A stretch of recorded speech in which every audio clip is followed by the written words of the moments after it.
We want to thank the great folks over at Game Surplus for their sponsorship of the show.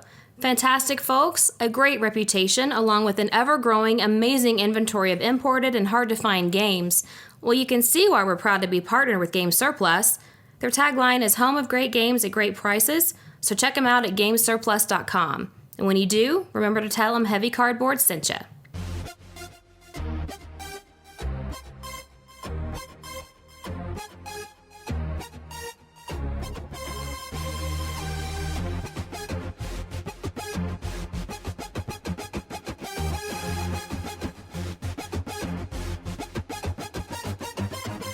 Heavy Cardboard, episode 67, A Feast for Odin.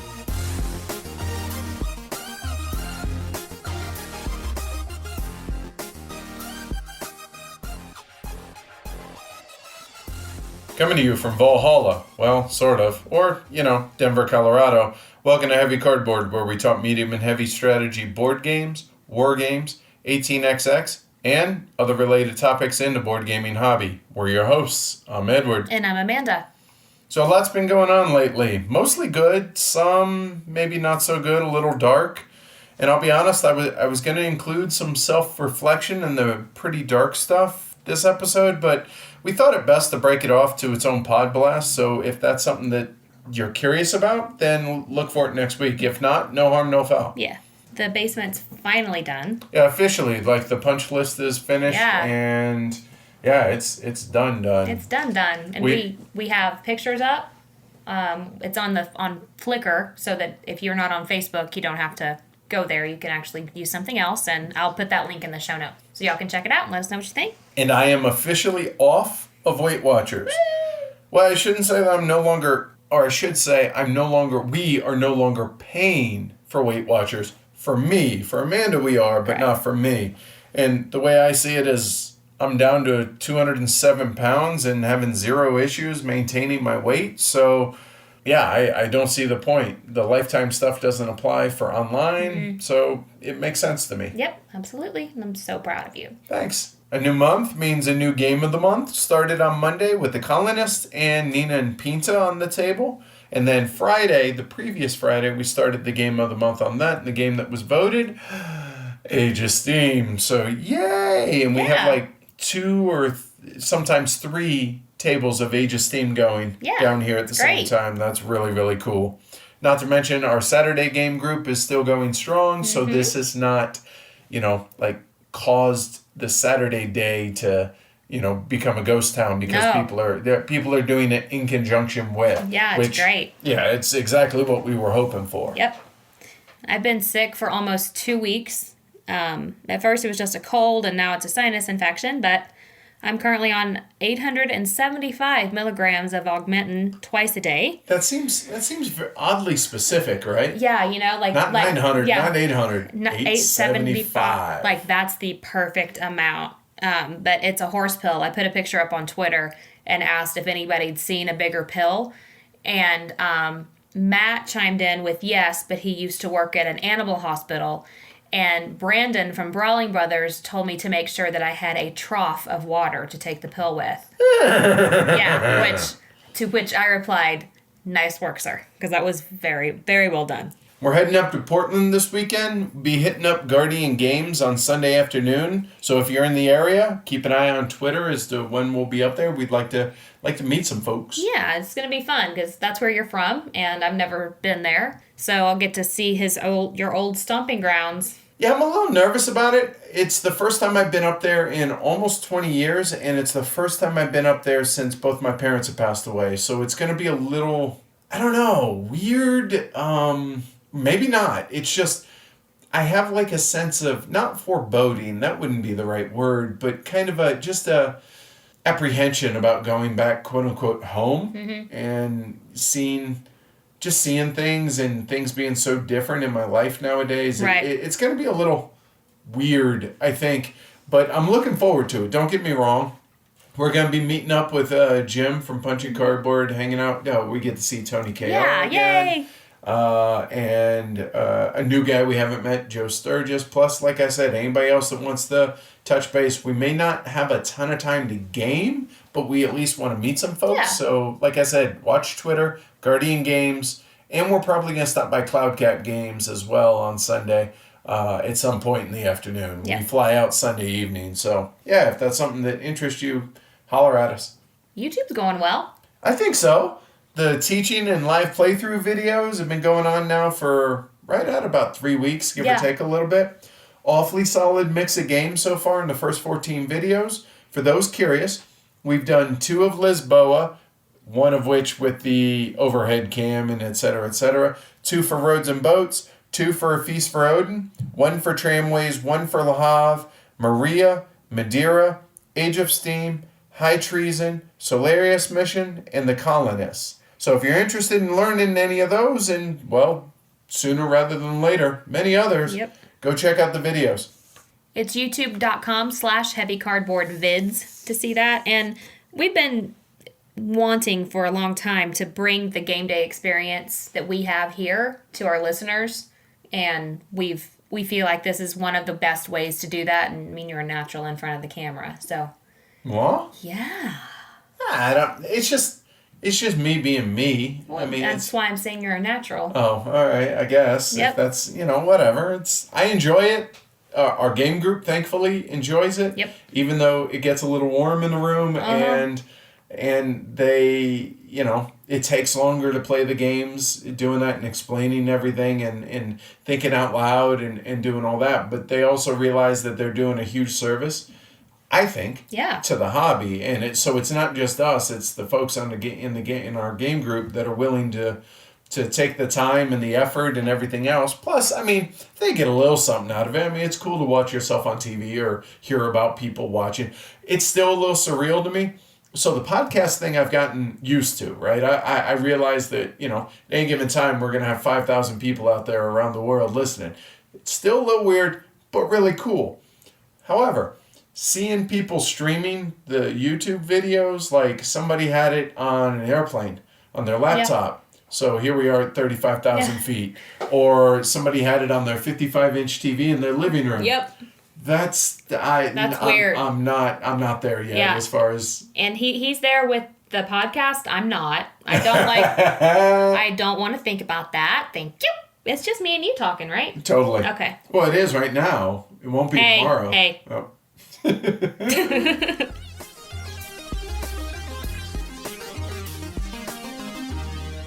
There's a game that just dropped onto Kickstarter a couple days ago called Rising Sun.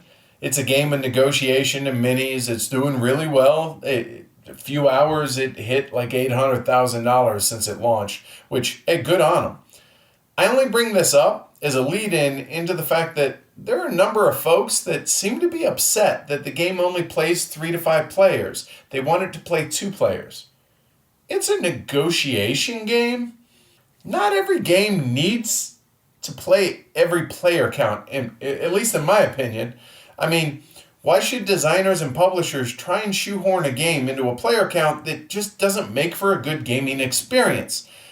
It's really okay to have games with specific, narrow player counts, as it's going to offer the very best experience for your investment, being the gamer, the person who's buying it.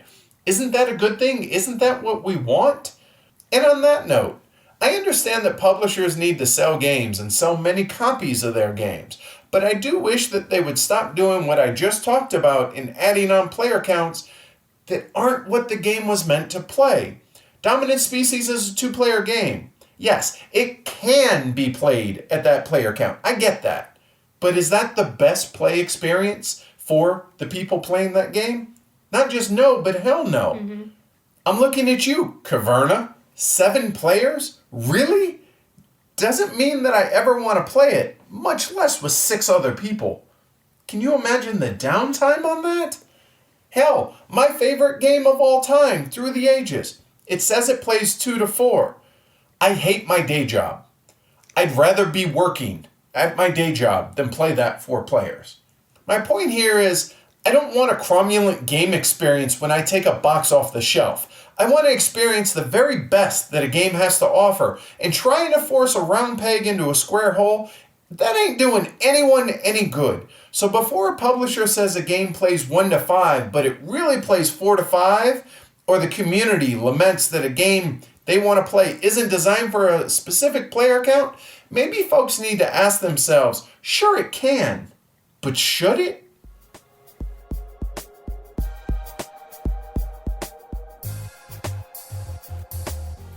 This episode is brought to you by BoardGameTables.com. If you're in the market for a beautiful, hand-built, custom board game table that is sure to become the centerpiece of your game room, go check them out over at BoardGameTables.com and tell them Heavy Cardboard sent ya. I'm hungry. You hungry? Not at all, actually. We just had some nice tilapia, some rice, and some sauteed asparagus. So no, I'm all set. But I could really go for some flax, some wheat, and a horn of mead. I'd like to try the horn of mead. That sounds tasty, You don't potentially. like beer. But it's mead, maybe. A Feast for Odin, published in 2016, designed by Uwe Rosenberg. Artworks by Dennis Lohausen, published by, well, let's face it, a bunch of publishers. But here in the US, the main one's Z-Man Games. It purports to play 1 to 4 players, with a playtime of 30 to 120 minutes. As far as availability, it's between printings. Word is it should be available again in the next couple of months, and it's going for about $80 online here in the States, online when it's available. I've played the game now 5 times, and I've played it 2, 3, and 4 players. I've only played it 4. I missed out on the first game with you and Matt. Which is why I played it 2-player. Right, but I've played it 2 4s and 2 3s. So as far as scalability, it doesn't scale. Yeah, there's very little at most. I mean, there are the 2 imitation spaces that get added with 4 players, but outside of that, there really isn't a whole lot by way of scaling, huh? Nope. The board is the board is the board. Yep. So why don't you tell everybody just a little bit about Odin? Well, he's a Norse god, and no, all right. Uwe Rosenberg's latest game has the players playing as groups of Norsemen, or commonly known as Vikings, trying to make the best use of the 62 worker placement spaces to hunt, gather basic materials, refine those materials, develop some production buildings, build or buy ships, and raid settlements. So basically being a Viking. The resulting earnings are placed on players' boards Tetris style to produce income and victory points over the course of 6 rounds. So let's talk components.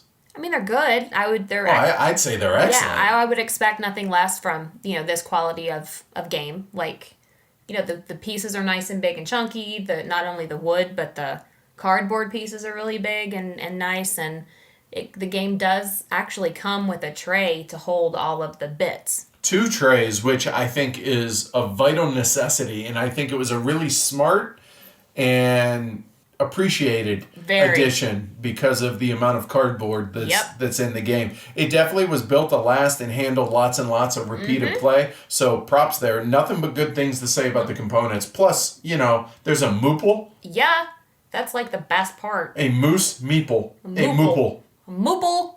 As far as the box size, it's 12.2 by almost 9 inches, but nearly 5 inches thick. That's twice as thick as Agricola as a comparison. Or if you're, using that funny metric system, 31 centimeters by 22 centimeters by 12 centimeters. As far as graphic design, again, like the components, really excellent. Consistent throughout the whole game. And I can't think of any issues here save for one minor misprint on the board that holds the special tiles. The crucifix has a forge tong symbol and belongs on the other side of that board, which is easily fixed, and the game actually came with a piece of paper that says, hey, make sure you put this over here. Right. So outside of that, I struggled to really come up with any qualms. I'm qualmless. Well, once you have the iconography figured out, you can figure out any of the cards, you can figure out the board, you can figure out all of it. It's because it's consistent throughout the whole thing. Yeah, so really well done as far as the graphic design goes. Yep. The artwork, it's typical Dennis Lohausen, right? It's just cartoony enough. Yeah, I think of it as like whimsical, cartoonish. Yeah, but not so much that it looks like a cartoon and looks weird. It's just good. The coloring is good. The artwork, it's what we would expect at this point from a Nuva game. Yeah, I like it. And nice little perk that it has nice little Easter eggs on all the different boards, much like Fields of Arla did and so on and so forth. So, yeah.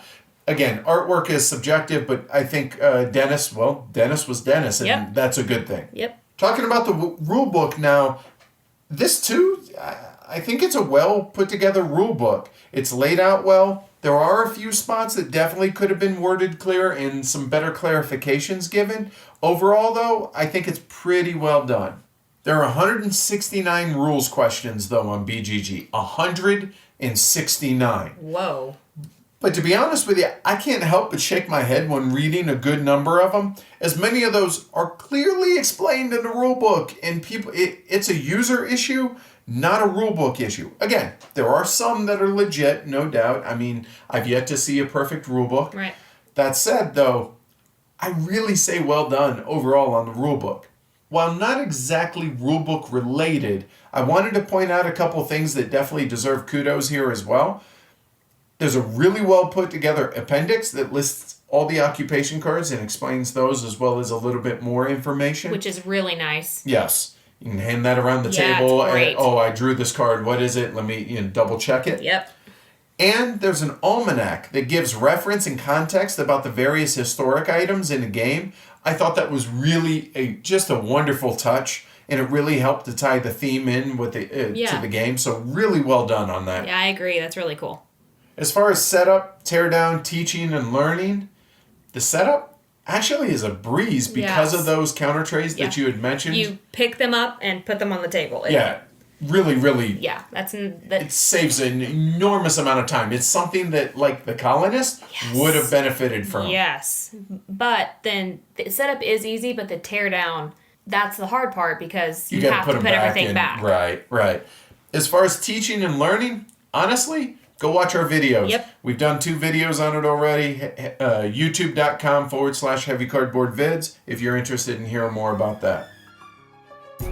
This is Quentin Smith from Shut Up and Sit Down, and you're listening to Heavy Cardboard. All right, let's talk about the 5 factors that we say give a game its weight. Starting off with complexity. None. No, I wouldn't say none now. Come on. The complexity isn't in the rules, though. Agreed. For as many worker placement spots as there are, and boy, are there a lot. There's 62 in a 4-player game. You'd think there would have been a ton of rules overhead, but it's really not the case. Really not, no. One thing that I will say that really helps with controlling the amount of rules and helping, at least me, process everything and to make it play a lot smoother is the fact that it's really procedural. On there's a board that is strictly for step 1, step 2, step 3, and you just follow it along. Yes, that makes it easier for sure. It makes it way easier, and that's why games like this or Democker or whatever are a lot lighter rules-wise than they seem on the surface, for the simple fact that we're in this step, we do X, Y, and Z. That's really simple. So I think that, coupled with the really solid graphic design, the game just makes sense from a rules standpoint. It does, very much, yes. And it's really easy to get into. Oh, yeah, very easy. All right, let's go into the planning, how much thinking ahead, et cetera, et cetera. Yep. To me, this is where the game is. Planning out how you're going to fill out that Tetris of a board. How are you going to get the big goods to fill up the board? How are you going to plunder? How are you going to upgrade to the big good stuff? How are you going to make sure you can do animal husbandry, and that's where the game is. Totally agree. There's a fair amount here, and like you said, this is really where the game gets almost all of its weight. Yeah. Pre-game, you can kind of map out your basic route of what direction that you want to go, and honestly, for the most part, you can play the game following that path. And since the worker placement locations range from 1 to 4 workers per space, and each player has the exact same amount of workers every round, that grows as the game progresses, but everybody has the same amount. Right. Players can attempt to map out their entire turn before the first worker is placed. Now, this being a worker placement game, there is some blocking that may go on, but much like Caverna, there are multiple paths available to players to do similar things, so it doesn't really keep players from doing what they want to do over the course of the game. Plus, again, in a 4-player game, you have those imitate spaces available, which further opens up the game and allows for workarounds. So there is, some interaction in a negative way that, you took the space I was going to go to, that's okay, I'll go do this, and I'll do that at a later time. Right. So you can still follow your path, and the plan that you have laid out is, I guess, what I'm trying to get at. There are so many ways to go about everything, though it can be a little bit overwhelming at the beginning. Oh, as far as planning? Yeah. Oh, absolutely. Yeah. I mean, when I remember my first game, when I sat down, even though I'd seen pictures of it, I was like, oh, that's a lot of spaces. Yes. What? And then you look at how many negative points you start with, and you're like, there ain't no way I'm going to be able to cover all that up before the game ends. And wait, you want to add more boards on Right. that? How the hell am I supposed to do that? That's everybody's first reaction when they play it for the first time. Is, you want me to get another board? What? Right. Yeah. The occupation cards help give direction as well. And help play. They can. They don't necessarily do, but they can. They can, yeah. You know, your starting occupation cards, as well as, you know, if you get some early in the game, it kind of gives you, okay, hey, this is pushing me towards raiding. Okay, Right. what do I need to raid? I need to go get some ships, and then I can go and raid. Exactly. Or I need swords, etc., that type thing. So big picture, though, I feel like it's a mix of strategic and tactical planning that's going to be involved in over the course of a game. Now let's talk about the luck and the random factors in the game. Yeah. So there are 3 that I could think of, and you tell me if you think there's more. There's the random draw of the starting occupation card. There's the random draw of occupation cards throughout the game. And then the big one, because people are like, oh, it has dice that you roll. So you have to roll those dice for hunting, whaling, raiding, etc. But you're able to mitigate those rolls really easily. Yeah, they can. The only other thing I would add is the weapons cards as well. Oh, those good are call. all different yes, too. Totally. And those are blind drawn as well. Like you said, the dice are rolled when hunting, whaling, etc. But if you don't get the number you want, you can always add stuff to get to where you want to be. Right. Whether it's, you know, if you're laying snares, it's wood and snares. Oh, I don't have snares, but I have 5 wood. Right. Okay. I need to roll a 5 or less on a 8-sided die to be able to do it. And you get to roll every die 3 times. Right. So there's it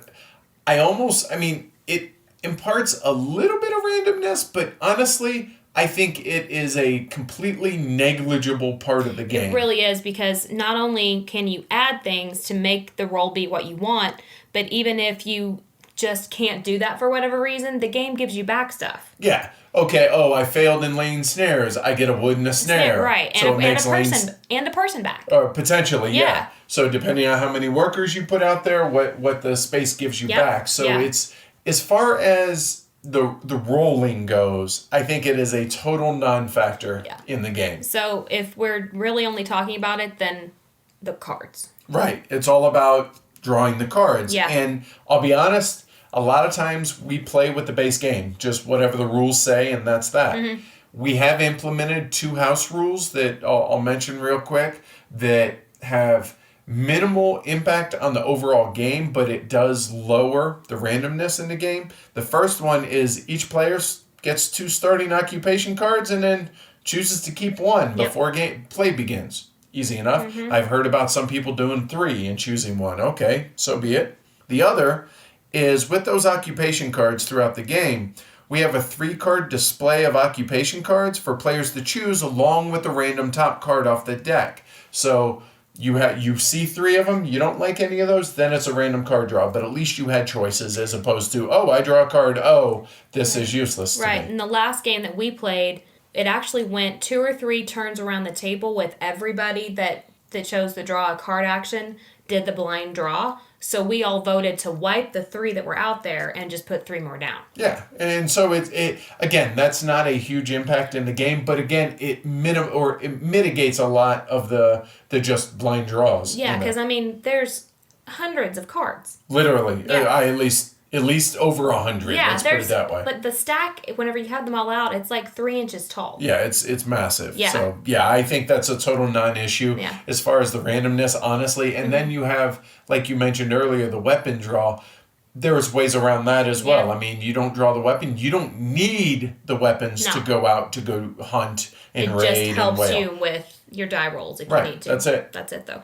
As far as game length goes, for me, assuming normal pace of play and nobody's, terribly APing, I feel like the game length fits perfectly. It fits right into the time. Just you feel like, yeah, that took the right amount of time, right? You're not like, Oh, that really could have gone like 2 less rounds. Or Right. it could have gone 2 more. No, it's perfect what it is. Yeah, those 6 rounds nailed it. Yep. As far as getting it, Basic rules, I would say being taught, but I would say that the feast part, maybe 1 feast to understand that piece and how that works, but other than that you get it pretty quickly. yeah, because it is a Uve game and you do have to feed in this game, although it really is a kindler, gentler feeding in this.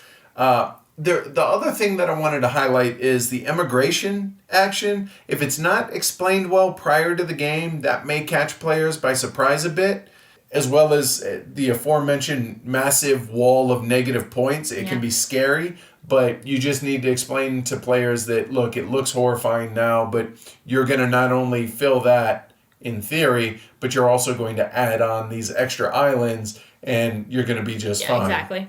So outside of that, though, I really do agree that it's a quick pickup of the rules, the gameplay, and the basic strategy, really. Absolutely.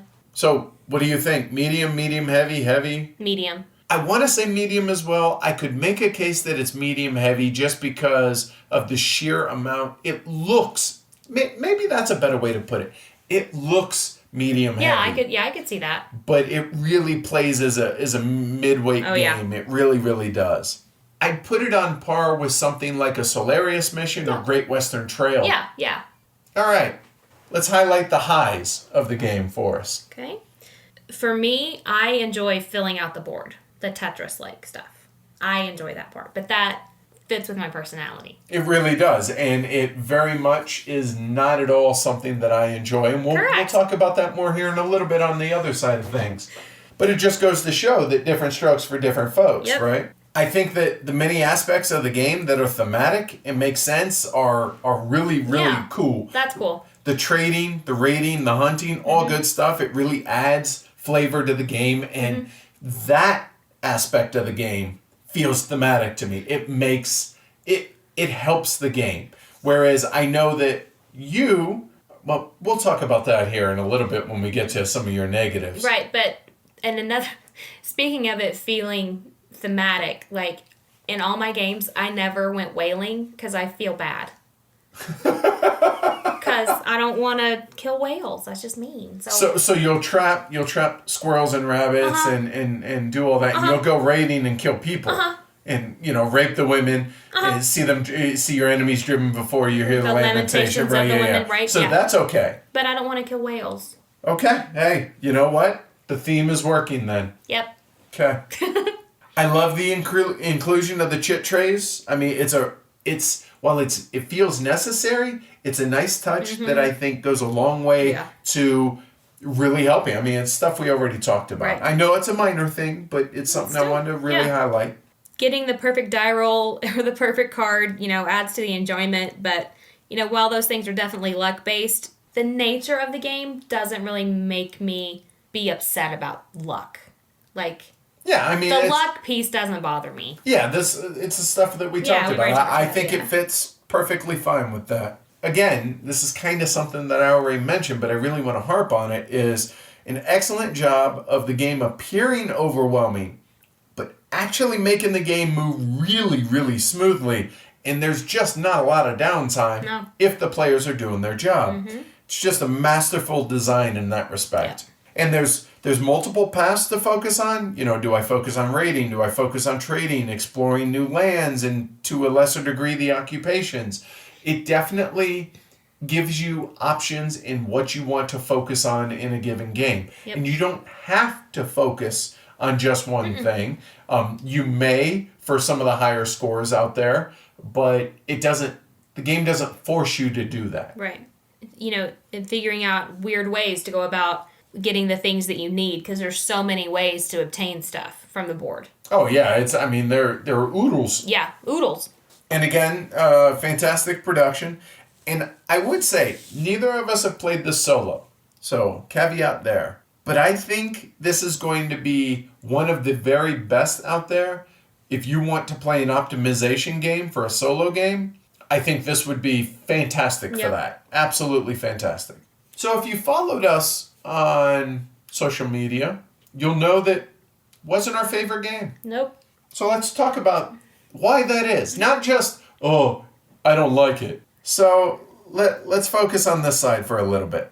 So it's a multiplayer solo efficiency puzzle. Yep. It's like I just said, it sounds fine for a solo game, but for me, not so much fun for a 2 to 4 player game. Just not. That's not what I'm looking for in a game in any way, form shape, or fashion. form, fashion. Yeah.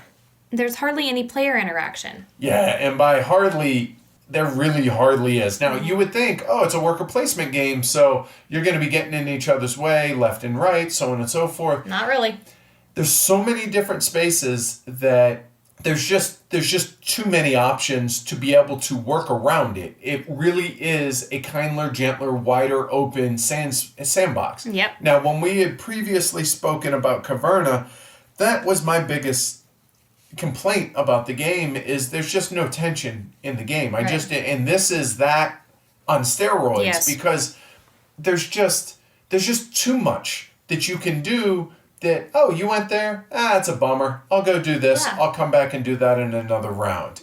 It felt wholly unfulfilling to me, that aspect. And if it's a worker placement game and the worker placement actions are just, you feel left wanting, that's not a good mix right there for me. Like you said, I actually in my last game called it a kind and gentle Uva, which Banker Dave said I sounded disappointed when I said that. But I am. I mean, starting with Caverna, all of his games are just milquetoast and treats everyone with kid gloves. Which, there's nothing wrong with that. Let us preface that, all right? Not every game is going to be for every player. But that said, whatever. Give me Agricola and the irritation of you taking that food spot I needed. Yeah, or at Labor or Le Havre. Basically what we're saying is from 2011 and prior, that's our wheelhouse. Yeah. 2012 on, it's just not us. Nope. It just very much is. The game can be, as I said, intimidating to new players, but that's easily assuaged fear, during the teach. But it's there. So, Amanda, you mentioned earlier the whole patchwork Tetris part of the game. Just felt completely unnecessary and just not enjoyable for me in the least. I agree that it's unnecessary, but I still think it's fun. And I do understand the thematic reasoning for it, that like when the Vikings would die, they would be buried with all their precious goods so that when they go to Valhalla, they have all these things. Right. I totally understand the theme. Don't get me wrong. I'm not harping on that. I dig that aspect. And that's why the lesser items don't get buried with you out on your player board. It makes sense. Yeah, I get that.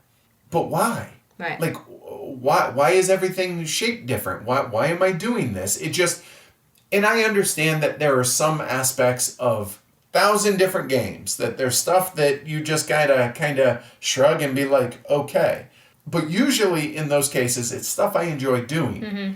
It just felt tedious and it felt unnecessary and it felt like work. Like, not literally, but you understand what I'm saying. It's not something that I enjoy in a game. The funny thing is Patchwork, that was cool. It's a 20-minute game. Mm-hmm. It's different. Totally different, right? Yeah.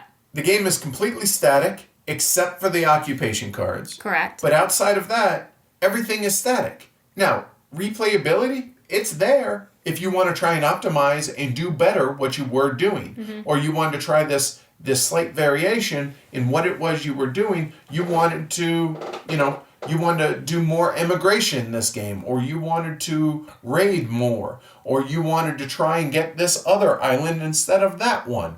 Fine. But, Yeah, it's just not changing. Yeah, it's too static for what it is that I wanted. All players are on the same path. You're covering negative spaces on your board. Ultimately, that's what this game is about. You are getting Tetris-like pieces to cover your negative points and to cover the positive income so that you can then cover more negative points on other boards. That is the crux of the game. Everything else in this game is secondary to that. You have to realize what it is you're trying to do, and everybody's doing the same thing. Right. Yes, some people could say, yeah, hey, you're just trying to get victory points in every other game, every other Euro. That's all you're trying to do. It's just the way you go about it. but everybody's going about it very similar ways, and that's my issue. Right? Yeah. Does that make sense? It does. It's like... I mean, there is some variability in the paths that you can take, but ultimately, it's just optimization. Right. To me, an optimization game sounds awesome as a solo player, not as a multiplayer game. Right. And on that note, I mean, if 2 players plays the same as 4 player, my guess is it's best as a solo game. And I've heard, I mean, Travis from Low Player Count, Jim from Punching Cardboard, those guys really enjoyed the solo aspect of the game. I can understand that. I totally would want to play this as a solo game. If we played solo games. I'm trying to get there, but I'm not there yet. I'm not. And I think this is probably the biggest problem that I have with the game, or the biggest disconnect for me, is that at no point, ever, once, do I feel tension in the game. Right. My very first game, I felt some pressure from, oh my god, I gotta cover all these negative spots, and then I forget I think it was Matt that saw it. He's like, you'll be able to cover them, relax. I'm like, you sure? He's like, yeah. I'm like, all right. After that, there's just no tension. It feels like a leisurely stroll, and it's not what I want in a worker placement game. Right. It's just not what I'm looking for. So, is this boo on me for having preconceived notion? I want it to be X, Y, and Z? Maybe, and that's entirely possible. But the fact is, meh. You know what I mean? It's just very much not my cup of tea. The game's a bit of a table hog, not an issue for us, but for some people out there. And it can be a bit fiddly with all the Tetris pieces. And then you're like, oh no, I can't do it that way. Hold on, I got to pull all these things up. And then if you bump your player board, oh my goodness. So, but yeah, that's pretty much my why as to why I'm not a fan of Feast for Odin. How about you? Yeah. There are a ton of comments on BGG on both sides of the board on this one. A lot of people on the positive side were just, oh, it's amazing the amount of stuff that you get. It's amazing just the puzzle aspect, and that's the thing. I don't want a puzzle game, right? But that seems to be the recurring theme on the positive side. Okay. Is it's an amazing optimization and puzzle game, which if you like those things, awesome. Right. Then you're definitely going to like Odin. We're not. We don't. Right. No. So, on the flip side, some comments from BGG. Quote, the most multiplayer solitaire game I've ever played. The exercise just kind of seems pointless. In Agricola, there seems to be more direction, more struggle, more reward. But I leave A Feast for Odin feeling fairly dissatisfied. It feels like a Kickstarter game where it met too many stretch goals. I don't necessarily agree with that, but I at least understand where they're coming from. Yeah, absolutely. This one kind of made me chuckle, but I was like, well, I guess I could kind of see it. What we have here is an unremarkable resource conversion worker placement game grafted onto a complicated version of Fits. So, yeah. Yeah. I don't know if Uwe is getting nicer as he ages, or if he's seeing the monetary potential in producing games that are just more. More player boards, more pieces, more stuff.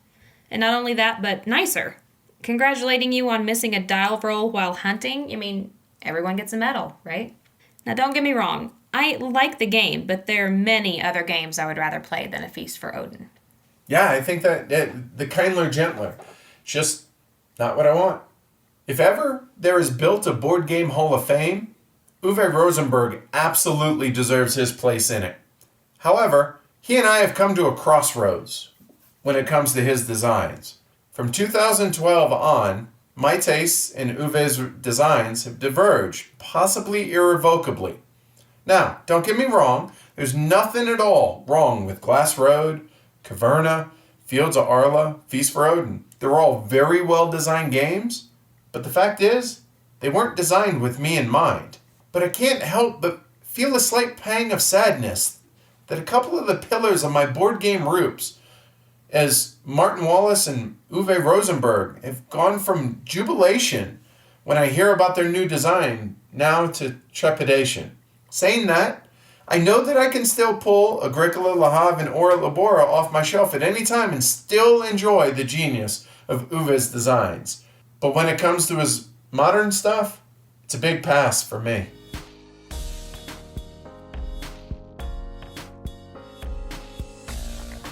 So as far as our ratings, well, we rate on a 1 to 6 scale, 1 being burn it with fire. It's not me. It's very much you. You need to just go away. A 2 is it's not you. It's me. It's just not it wasn't designed with me in mind. A 3 is, yeah, there's some good stuff here, but, overall, meh is a good way to describe that one. A 4, hey, now we're getting into a good game. This is a game where we're seriously going to consider picking the game up. A 5 is a great game. Absolutely, we're going to own this game and can't wait to play it again. A 6 is a Hall of Fame. Man, what an amazing game that would be. So, with that said, Amanda, what'd you rate this? A 3. It's a solid meh for me. The redeeming quality for me is that I enjoy the Tetris aspect of it, but that's really the only... that and the Moose Meeple. Yeah, Moople. Duh. Yeah. Moople! So for me, I rated it a 2. If I'm going to follow what our ratings are, right? It's not the game's fault. It's a me. It's not my cup of tea. So, fair is fair, right? And that's A Feast for Odin. So, Edward, why don't you tell everybody how to contact us? All right, our website, heavycardboard.com. Email, contact@heavycardboard.com. We love hearing from y'all. We love getting emails, and we try to answer all of them. Twitter, @heavycardboard. Facebook, heavycardboard. YouTube, heavycardboard vids. Instagram's heavycardboard. Our Patreon, please support us. Patreon.com/heavycardboard. BGG Guild number 2044. And we also have a phone number for y'all to call and leave us voicemails. The phone number is 720-675-8975 is the number. So call us, leave your thoughts or questions, and we might mention it on the show. So we're off to Portland, y'all. Woo! We'll catch y'all, I guess Monday y'all will have my pod blast about the mental space I've been going through lately. Yeah. If that's something that interests you, download it. If not, give it a pass, no worry. We'll label it as such. After that, we'll catch y'all next week then, yeah? Yeah. All right. If you're in Portland, holler.